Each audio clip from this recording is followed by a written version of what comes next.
Good morning and welcome back to Planet Althistory. Today we are going to discuss what if the Polabian Slavs survived.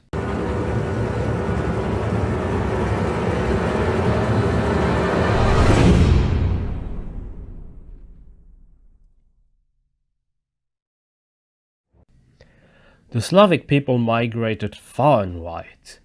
Nowadays we have Russia, Belarus, Ukraine, Poland, Czech Republic, Slovakia, Bulgaria, North Macedonia, Serbia, Montenegro, Bosnia, Croatia and Slovenia as independent Slavic states.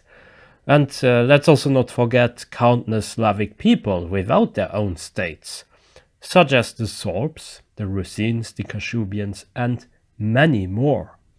Speaking of the Sorbs, they actually live in today's Eastern Germany and have been living there for hundreds of years.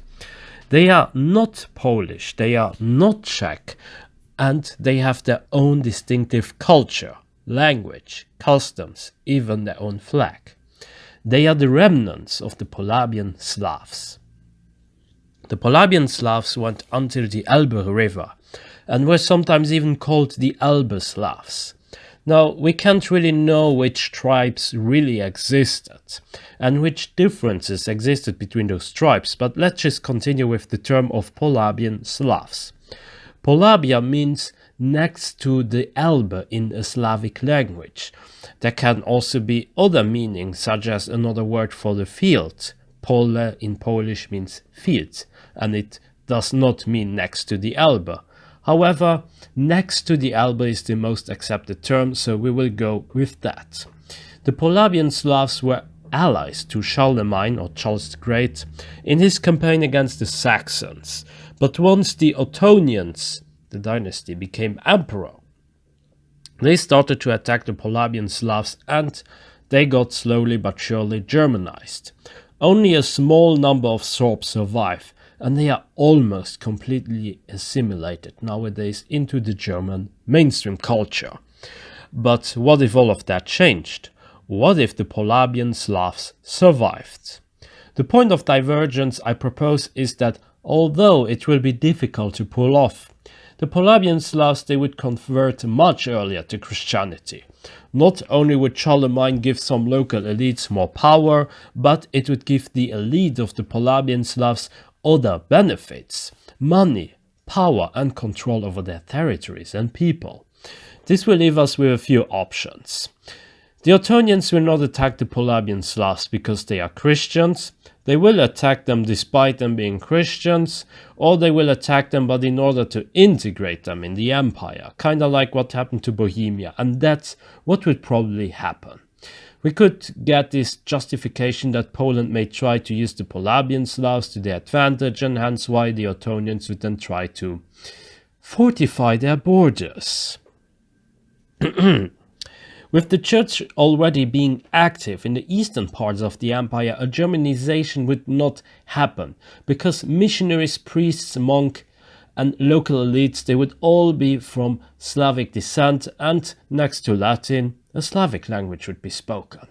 Sure, there would be some type of favoritism for Germans within the empire, but it would be very similar to Bohemia. Perhaps some higher up classes, they would switch to German, but it would never really completely be able to Germanize all the local population. We could see the establishment of three different kingdoms or duchies, such as Lusatia, Polabia proper, and something in between. Some derivation from Ostmark could be used, such as Osmarcia or Osmarcha, something like that. Not Ottoman or Osman Empire. These duchies and kingdoms would very often align themselves with Bohemia, but not always, of course. Sometimes they would have their own interests within the empire, and sometimes they would just have shared interests, something that would not be influenced by the common descendants of Bohemia and the other Slavic kingdoms or duchies. A common heritage never really means that they would be all peaceful and happy together. Poland would try to influence these places together with Bohemia, and with some stabilization we could see some occasional alliances here and there, but with Poland remaining unstable, the Polabian monarchies would never really get annexed by the Poles. One change I could see is that someone from the Polabian monarchies would succeed to the Bohemian throne, and we may actually see Lusatia taking the throne of Bohemia after the death of the Przemyslit dynasty. Silesia too could fall under their rule, and we would have a very strong Polabian Lusatian dynasty. Other things would change as well. First of all, the policies, structures, and the nature of the Holy Roman Empire would be very different. Without the Luxembourg dynasty taking much power within the Holy Roman Empire, many things they would just simply not happen.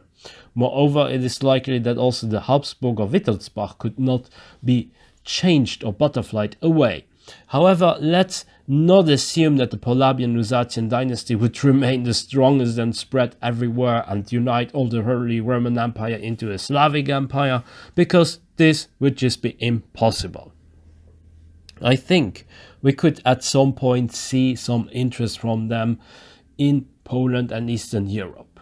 Poland collapsed many times, and it could be possible that this dynasty would rule over some lands and possibly even unite these territories. Poland, Bohemia, Silesia, Lusatia and other parts could become very close together. This could be the time where a Proto-West Slavic Union, Kingdom or Zapadoslavia could even be born. This would of course not really be united, and there would still be changes between this kingdom, that duchy, here and there. This would be old titles, but in practice they would be anyway united.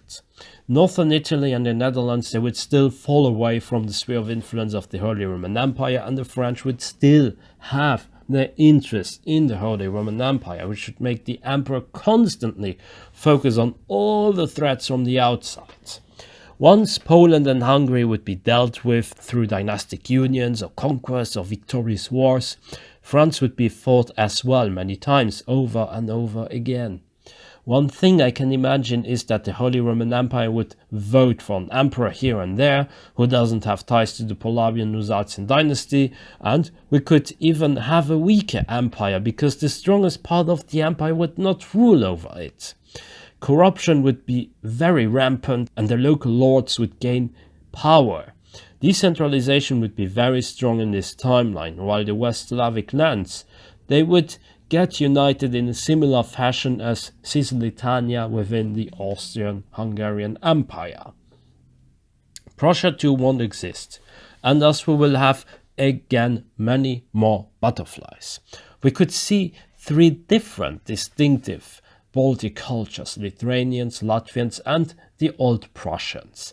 The Old Prussians, they would fall under the sphere of influence of the Zapadoslavian monarchy, while Lithuania would expand just like in OTL due to the collapse of the Kievan Rus.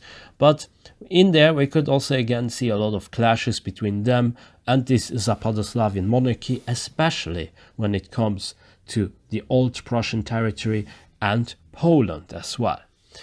In the far future, Germany may still be disunited, and we could see a collection of different German states like Austria, Bavaria, Westphalia for instance too, with a much stronger France, a more Central European orientated Denmark, but also a strong West Slavic country. This West Slavic country could probably have carved up parts of the Grand Duchy of Lithuania, even expand beyond the Elbe River a little bit, and we could see some situation where even Slovakia could become part of it. With the Elbe River in their hands, a Polabian Slav fleet would be able to be established, and we may even see them playing a minor role in the colonization efforts, if this were still to occur.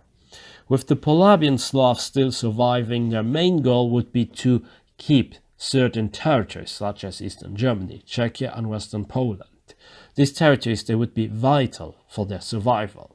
The access to the Elbe River and the divided Germany with several buffer states between them and France will also be very important, while relying on more natural borders against southern enemies and a technological advantage over the Russians.